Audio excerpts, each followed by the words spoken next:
morning, class. I am your teacher, Sassy Lou, and for today, we're going to discuss all about compound sentence.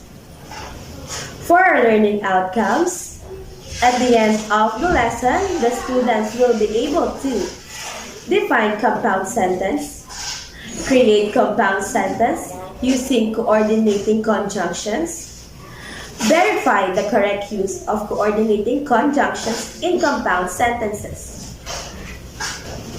Before we proceed to our main topic, let us first define what is independent clause and dependent clause. For independent clause, these are group of words that can stand alone and has meaning of its own. It has the subject and the verb. For example, I passed the exam. I is the subject, passed is the verb. So this sentence expresses a complete thought. While dependent clause are group of words that cannot stand alone. That means this is not a sentence. For example, because I studied well. We cannot consider this a sentence at all because it doesn't have a complete thought or it doesn't have sense at all.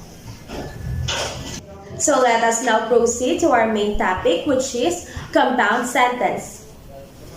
Compound sentence is a sentence with at least two independent clauses and no dependent clause.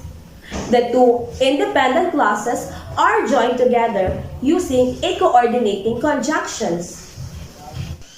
So what are these coordinating conjunctions? They are like glue that holds our two independent clauses together to form a compound sentence. We actually have 7 coordinating conjunctions with an acronym of FANBOYS, which stands for and, nor, but, or, yet, and so.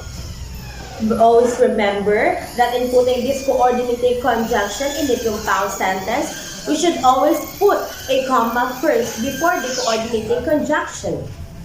So when are we going to use this coordinating conjunction in a sentence? Let us first discuss the coordinating conjunction for, which replaces the word because.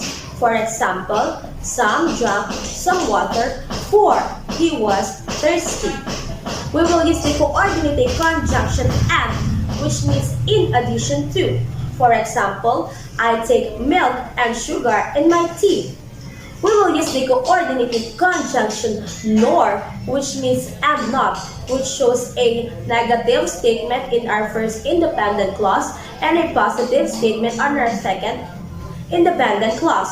For example, Sarah doesn't like apples, nor does she like pears.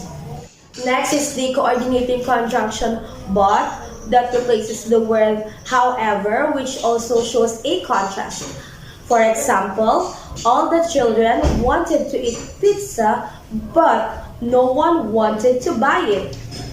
Next is the coordinating conjunction for, which means either. It states an option, or you have to choose between the two statements. For example, we could go to a zoo, or we could go to a theme park.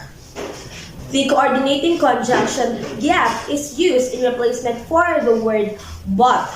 For example, the weather was cold and wet, but we enjoyed it very much. It shows also a contrast or an exception. The last coordinating conjunction is the word so, which means therefore. It shows a result or a reason. For example, he is sick, so he is not going to school. So that are the example and uses of our coordinating conjunctions in a sentence. Besides the coordinating conjunctions, we also use semicolons, colon, and dashes to form a compound sentence. But these are not used regularly, it just depends on the author. So semicolons join two independent clauses without any joining words like conjunctions. For example, France is my favorite country to visit. semicolon, I never run out of things to do with. Colons are used to give more information about something mentioned in the preceding sentence. For example, I learned my lesson. I can't trust him anymore.